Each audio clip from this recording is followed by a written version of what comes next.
Yes, sir. Yes, sir. Yes, sir. Okay. Yeah.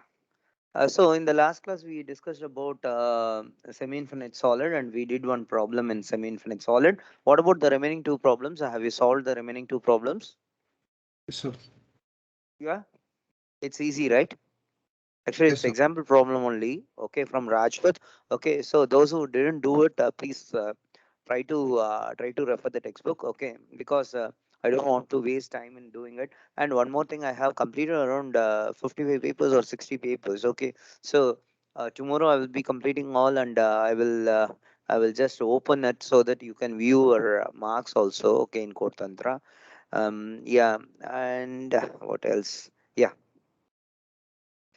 So in the last class we have discussed about uh, we have discussed about the infinite solid, semi-infinite solid, and lumped system, and we also discussed about the significance of Bayes number. Am I correct? Am I correct, students? Yes, sir. Yes, sir.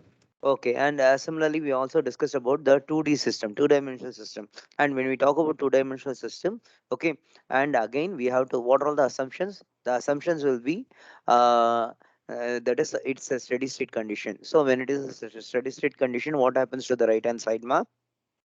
Become Dou zero. t divided by dou t, it becomes, this right hand side becomes Zero. 0. 0. And if there is no internal heat generation, this G by K or Q suffix G by K will become 0. And we are considering only two directions. Okay. So the Z axis will become 0. Okay. Am I correct? Yes, sir. Okay. And similarly, we also discussed that T is a function of X and Y. Okay. And in the last class, I have written it. Am I correct? Most of you, uh, most of you know it. Do you want me to do it again? No, sir. No, sir. Okay. So what happens is, finally you will be getting the form, this form, dou squared x by dou x squared minus 1 by x, which is equal to 1 by y dou squared y by dou y squared. Uh, all of you remember that? Yesterday I did it. Sorry, day before yesterday. This expression, how I Yes, got sir. this expression, all of you have seen it? Yes, sir. Say yes or no. Only one guy is saying yes. What about others? Yes, sir.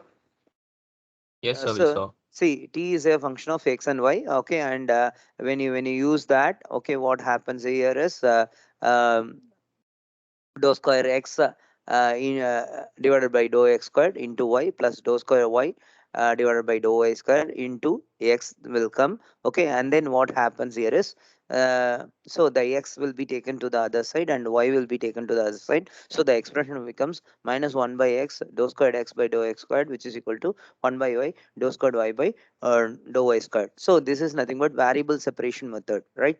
So the separation of variables, okay, the separation of variables, so you can assume either this minus 1 by x dou squared x by dou x squared as lambda, or you can refer 1 by y dou square y by dou y squared as lambda, and um, or sorry, lambda squared. Okay, so when you write like that, then what happens to the expression is dou square x by dou x squared plus lambda squared is x equal to 0. Similarly, dou square y by dou y squared minus lambda squared y equal to 0. Is it correct? Is it okay? All of you Yes, are sir. able to understand this, or you want me to write?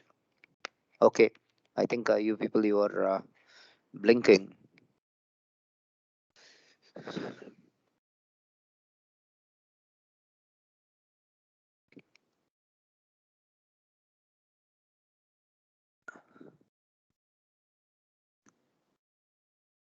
Students, up to this, is it okay, or you want me to rewrite it again? It's Students, fine, sir. I don't know. Dou square t by dou x squared plus dou square t by dou y squared, which is equal to 0.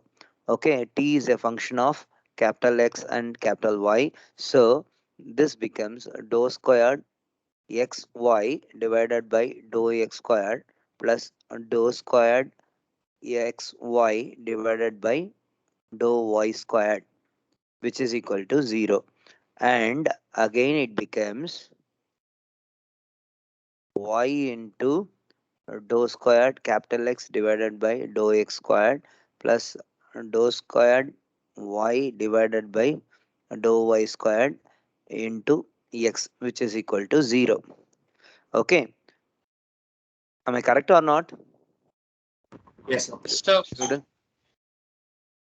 Now, what happens here is taking one term to the other side. So, when you take this x into dou squared y by dou y squared, which is equal to minus y into dou squared x divided by dou x squared or dou x squared. Okay. And this x goes to the other side and y comes this side. So, when this x goes to the other side, what happens here is when this y comes to the other side, 1 by y dou squared y by dou y squared, which is equal to minus 1 by x into dou square x by dou x squared. See, this is the expression which we have here. Minus 1 by x dou squared x by dou x squared, which is equal to 1 by y dou squared y by dou y squared. Is it fine? Yes, sir. Yes, sir. All of you got this? Up to this, how I am getting it? Yes, sir. Yes, sir. So when you assume this as lambda squared, okay, and separating the variables, what happens here is 1 by y, or and again this particular thing becomes, when you assume this as constant lambda squared, then the equation will become d squared x by dx squared plus lambda squared x equal to 0, and d squared y by dy squared minus lambda squared y equal to 0. Do you want me to write that additional step? See, 1 by y dou squared y by dou y squared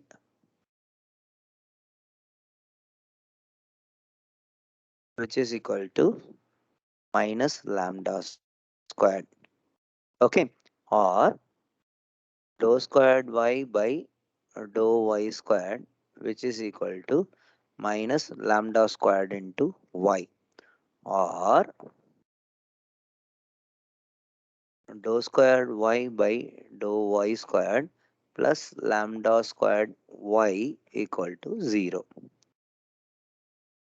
Okay, so all of you are able to understand how I get this equation, Yes, students? Yes, sir. So suppose if we use the minus sign here, so for example 1 by x dou squared x by dou x squared equal to minus 1 by x now, sorry, minus 1 by y, so means then what happens here is this becomes minus lambda squared y equal to 0. So either you will be having dou squared x by dou y squared plus lambda squared uh, y equal to 0, or if you have x here then minus. So anything one can be plus, one can be minus. That's what it was mentioned here.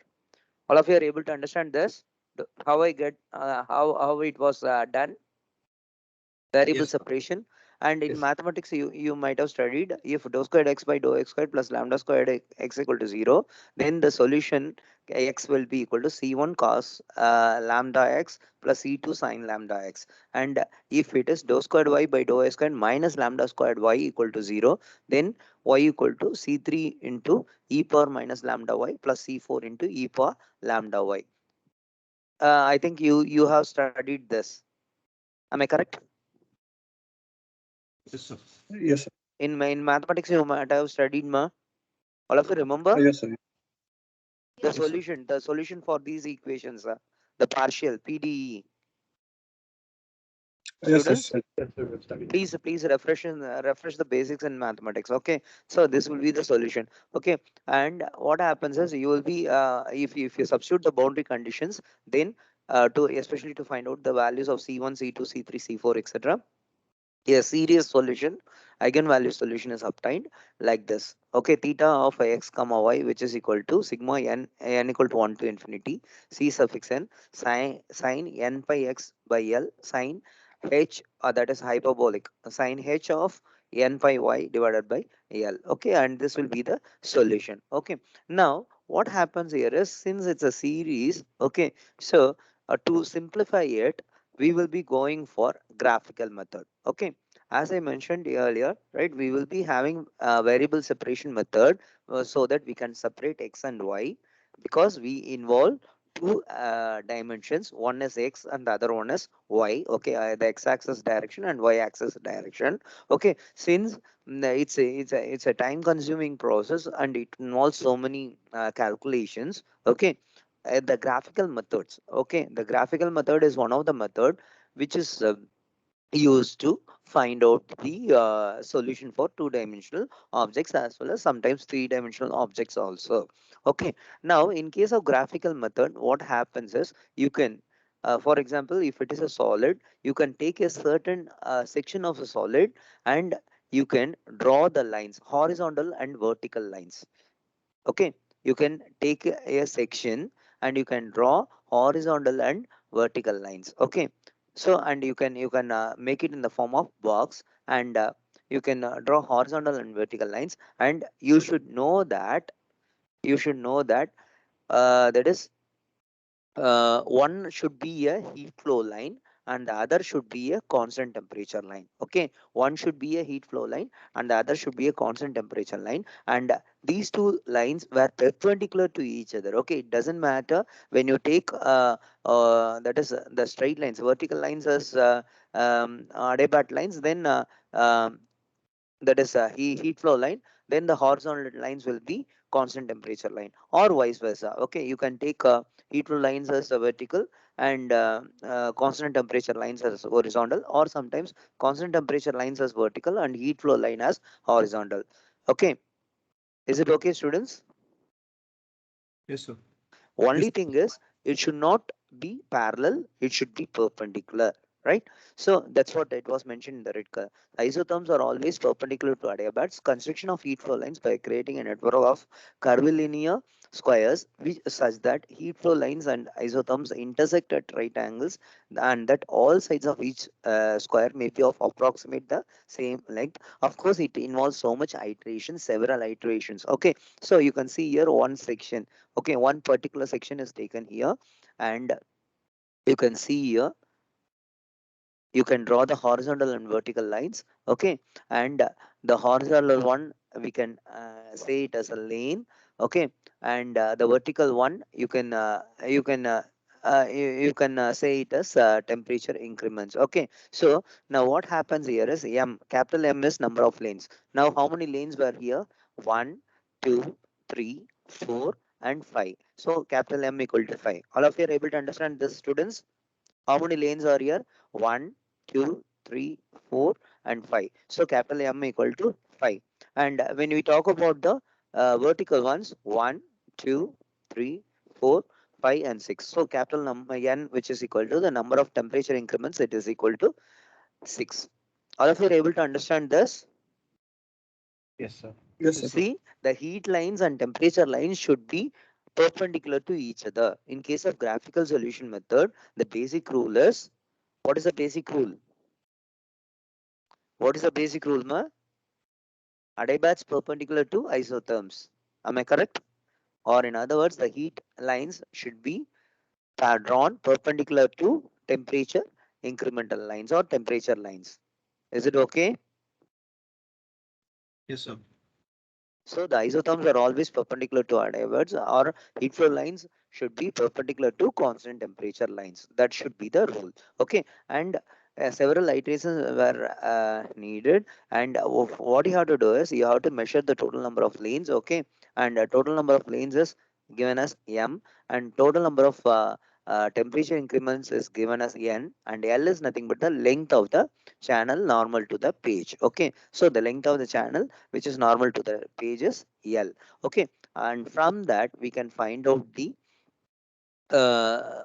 we can find out the heat transfer by means of conduction, which is given by S into K into T1 minus T2, where S is equal to ml divided by N, where m is nothing but number of lanes, n equal to number of temperature increments, and L equal to length of the um, channel normal to the page, and S is nothing but the conduction shape factor.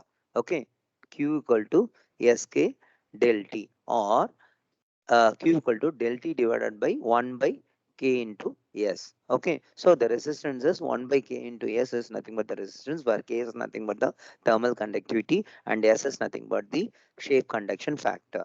All of you are able to understand this, students? Yes, sir. Yes, sir.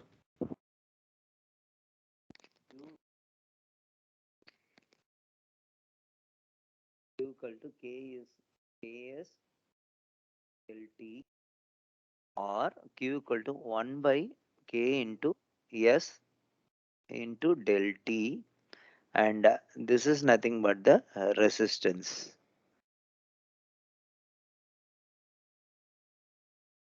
Okay, is it fine? Is it fine, students? Yes, sir. So now we will be finding out the thermal conductivity of a two-dimensional thing using the first method is analytical solution, which is nothing but variable separation methods. See, in case of analytical solution, we can follow a variable separation method, we can follow Fourier series, we can follow Laplace, and in case of graphical methods, we have the conduction shape factor method, and similarly, in case of numerical methods, we will be going for finite element method and finite difference method. Okay, so nowadays the latest trend is finite element analysis or finite element method is the one. So that's why you have a separate subject, elective subject known as FEA, finite element analysis, which will be offered to you maybe in the next semester also. Okay, so that is very very important, and using the FEA concept nowadays, more and more softwares are available, so that with the help of softwares we can easily find out the solution. Okay, so the temperature at for example, if a solid is given, the solid is divided into any number of nodes, and at each and every node from the first one end to another end, see now you, if you have a rectangular network like this, okay, at each and every point what is the temperature, with the help of software we can easily analyze it. Okay, so by giving the thermal conductivity values. Okay, so nowadays more and more softwares are available.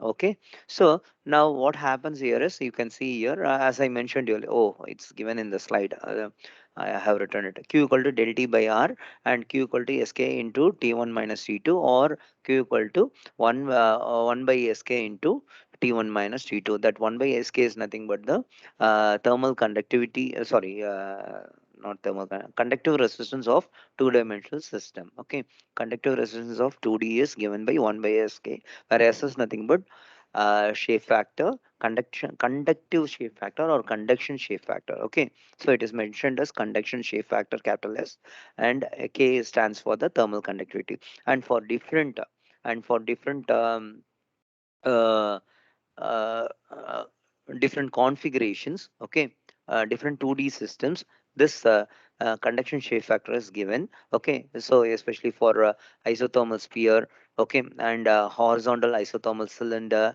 and vertical cylinder, and conduction between two cylinders of same size, with distance between them, and equivalent to length L, everything is there. Okay, so yeah, you can have all these things in your data book also. Let me show you how it is there in your data book.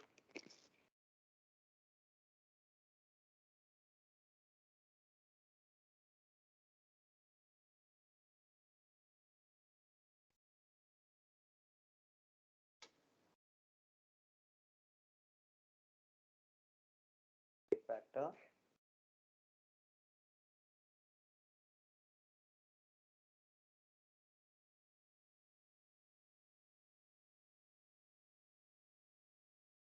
Students, is it visible? Page number Yes, sir. 52.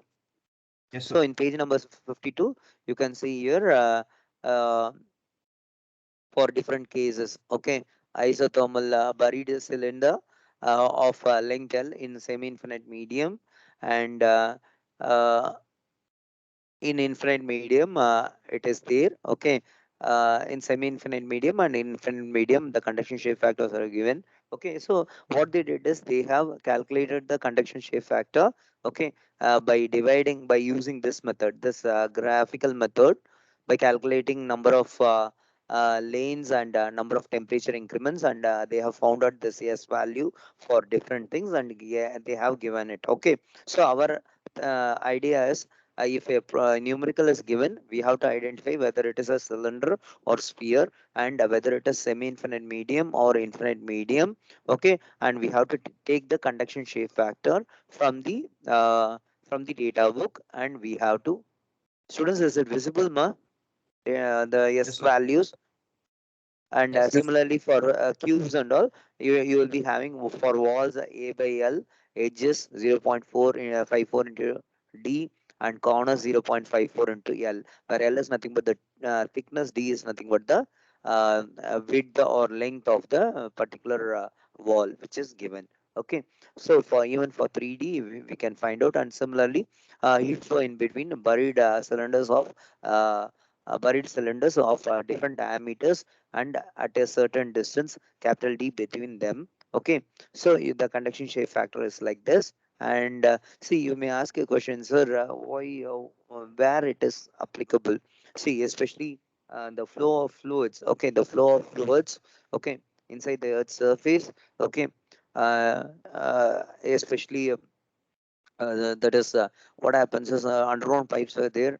Okay, and if the temperature is soil temperature is very less, especially I'm talking about European conditions and countries like polar countries where the temperature will be very less. Okay, what will happen if the temperature is low, very low, so that if there is any freezing of water or like that.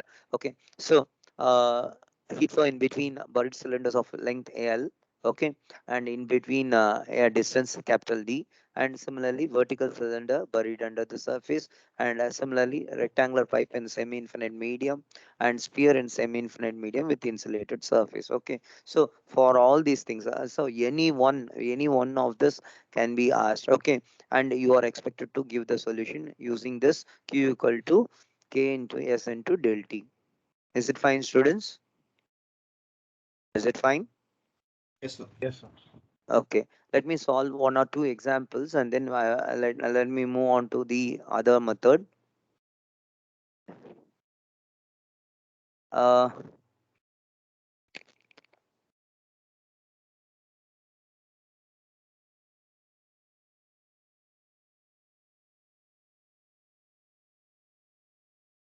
please copy this.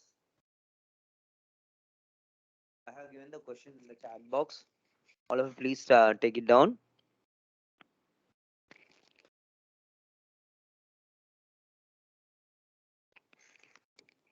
Is it there, ma, in the chat box, students? Yes, sir.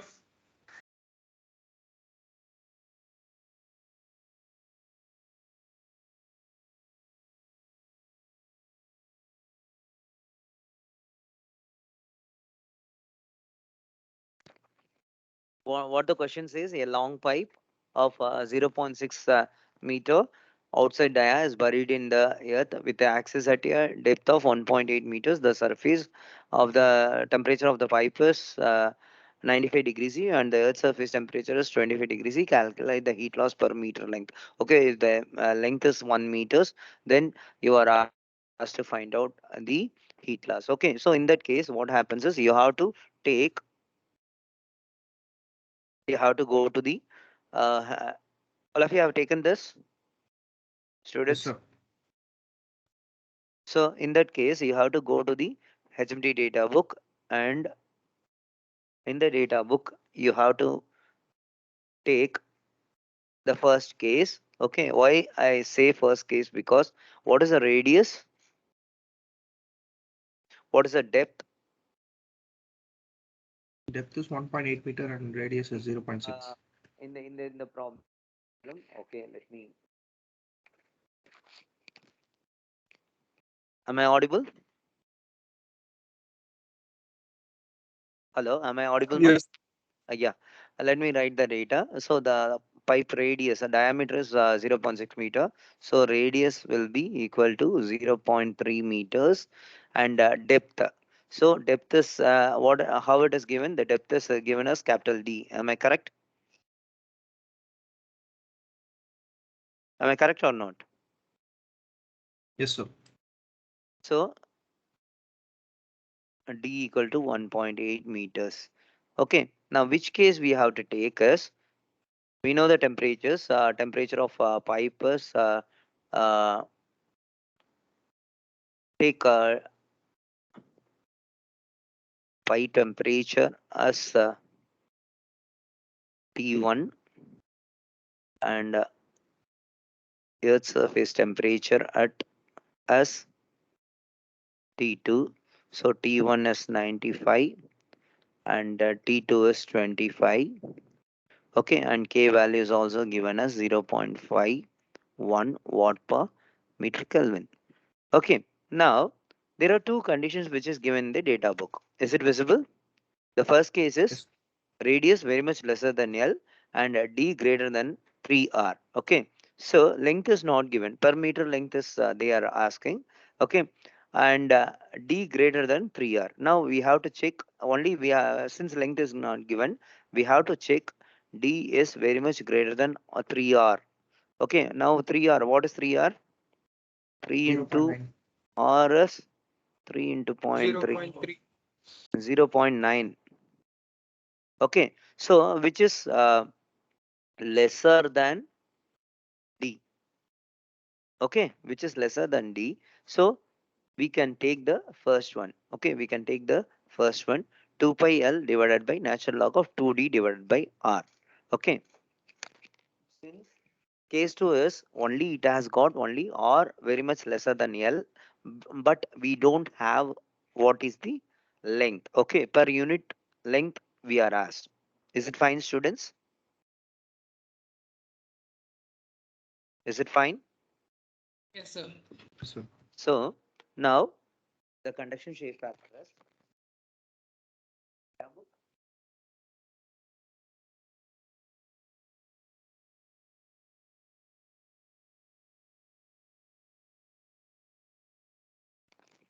please tell me, ma, what is capital S shape conduction factor or conduction shape factor?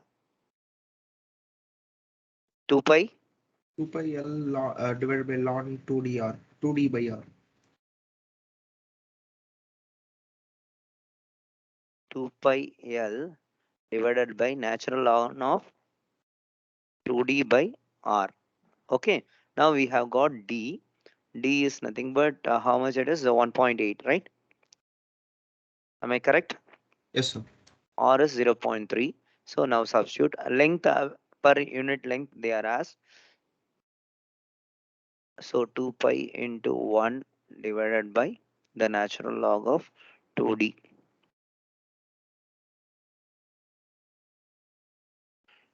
2 into 1.8 divided by R. So substitute the value and get conduction shape factor. 2.528.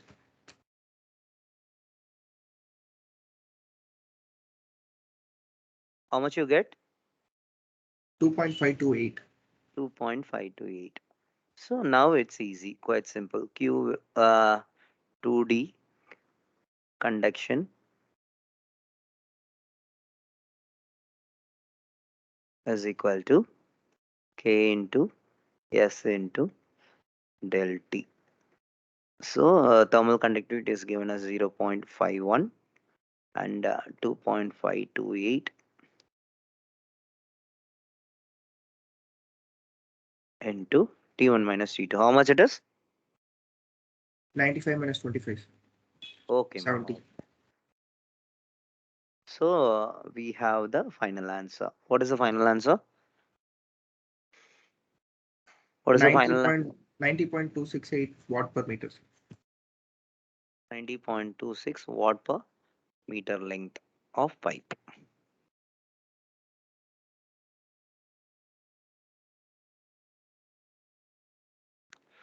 Okay, Is it fine? Is it fine, students? Yes, sir. Okay.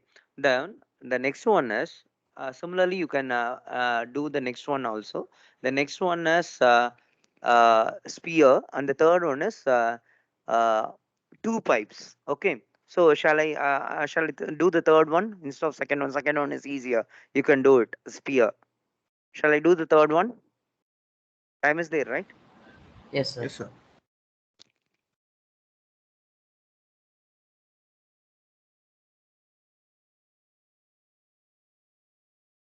All of you have taken down this.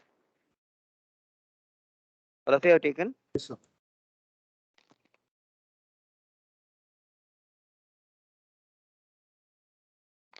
Okay. So I will give this question.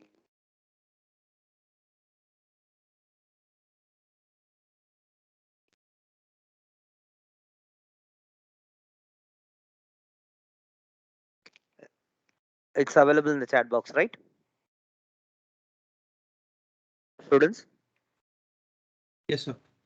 Okay. Is it visible to Yes, you? sir. Yes, Okay. sir. So the second one is here. I will upload this conduction shape factor PPT today itself. Okay. So in this, you can see here there are two pipes. One pipe is 600 in dia, carrying steam at a temperature of 180 degrees for heating houses in winter, and another one is 180 dia, carrying water at 12 degrees C. So one carries steam which is at 180 degrees, the other one carries water at 12 degrees for supplying drinking water. Both are buried under the ground surface, and the center to center distance is 1.8 meter. The length of each pipe is 90 meters, and surface conductivity of soil is 0.45. Assuming that the pipes run parallel to each other, the earth is infinite. Earth is infinite and resistant of the pipe material is negligible. Determine net heat transfer and the rise in temperature if the velocity is 0.05. So in this case, the first thing it is mentioned. So assume the earth is infinite medium. Okay. So two pipes carrying fluid.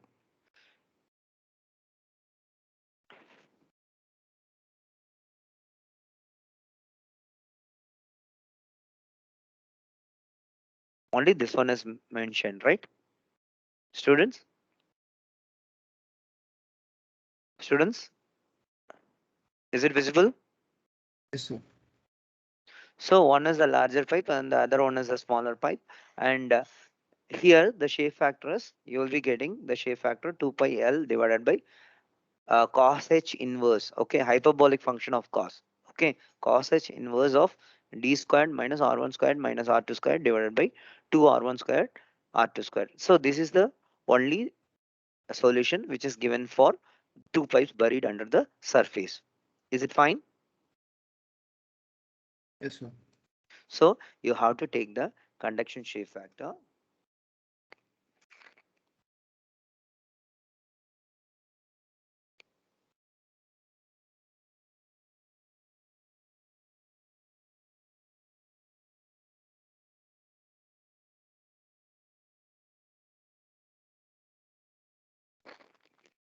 Is it visible, students? Is it visible? Yes, sir. Yes, sir. So the first one radius R1 is 300 Okay, dia is given us 600 and the second one radius R2 is 90 because dia is mentioned as 180 Am I correct? Yes, sir. So 0.3 meters, 0.09 meters. Please correct me if I am wrong. Okay, R1 and R2. Now the center to center distance. Okay, from the center to this center. So the center to center distance is 1.8 meters.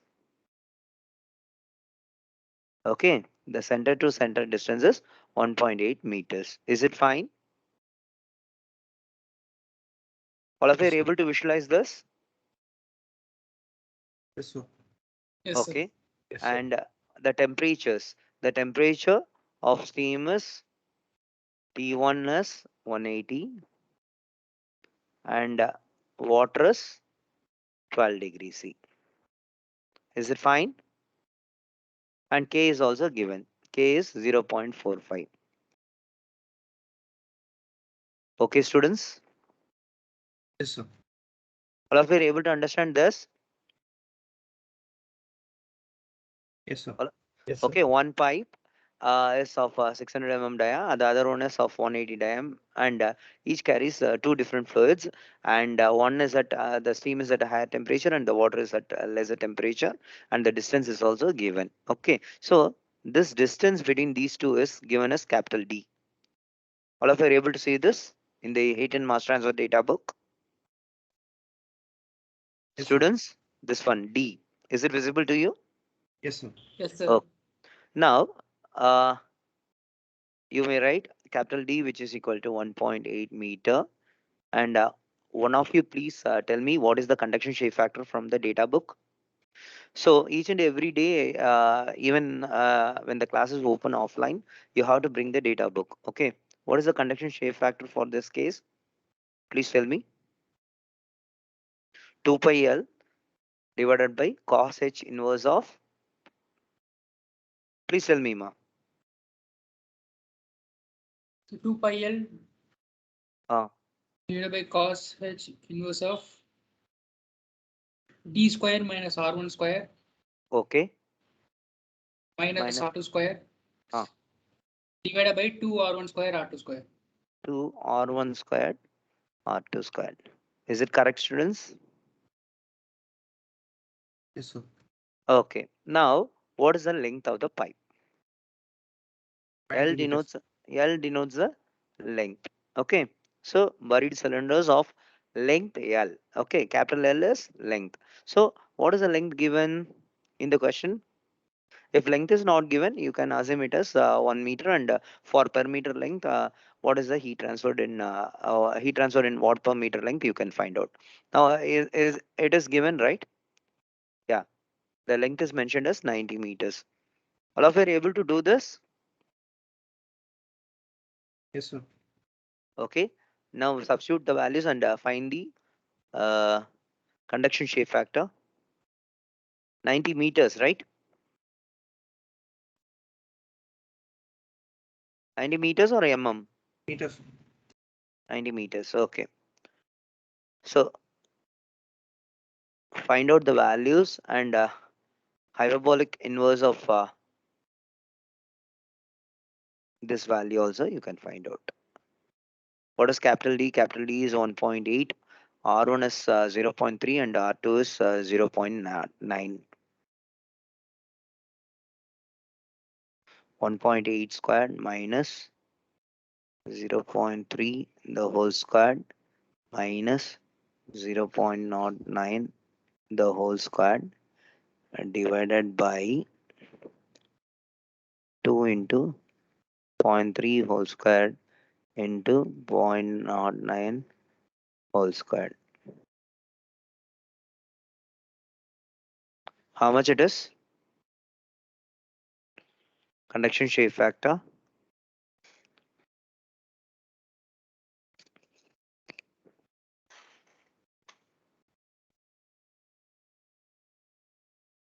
How much you are getting, ma? All of you are doing it? Yes, sir. Yes, sir.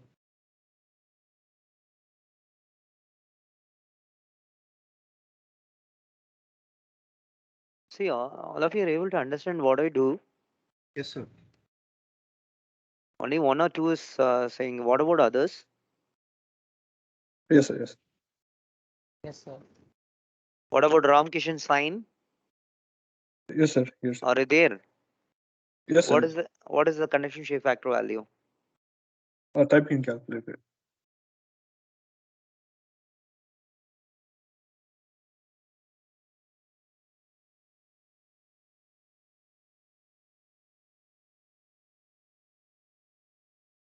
Do it faster.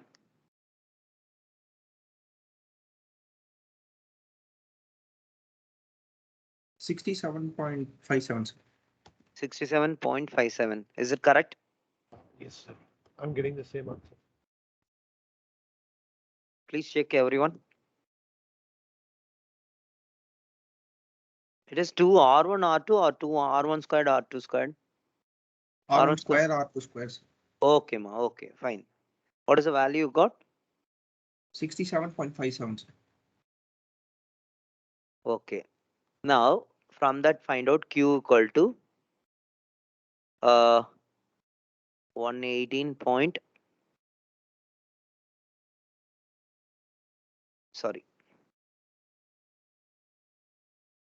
What is the thermal conductivity, ma? 0.45 watt per meter. K Ks del T. So tell me the values.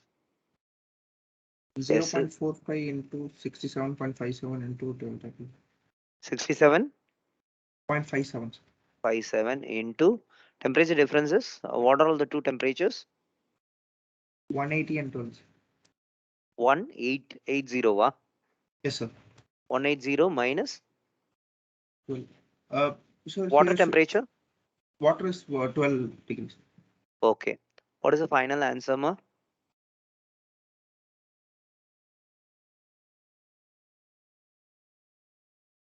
How much watts?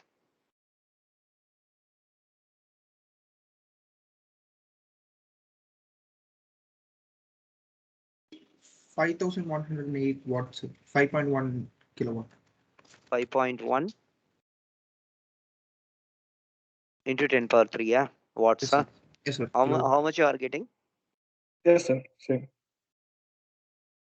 Hello? Yes, sir. 5.1 5.1. kilowatts, sir. Okay. 5,100. What is it? Tell me the value. 5,108 watts, sir. 5108. Yes, sir. Okay, ma. Now there is one more thing which is asked in the question. What is the thing which is asked? Heat transfer between two pipes. The raise in temperature, water temperature due to the heat transfer if the water velocity is 0.05 meters. So the first thing we have found out Q, right? Q is 5108 watts. Is it correct? Yes, sir. Okay. The next one, yeah, let me finish it off. Let me say it so that you can. We also know that Q equal to mCp del T. Okay. Now the temperature increase of water is asked, or in other words, Q equal to, we have found the Q value MW CPW into del T, change in temperature of water. Okay, due to the heat transfer from 180 to this one. Now, mass flow rate of water, CPW, we know that 4.18 kilojoule per kg Kelvin, we know that. It's a constant. To get the mass, we have to substitute rho A V.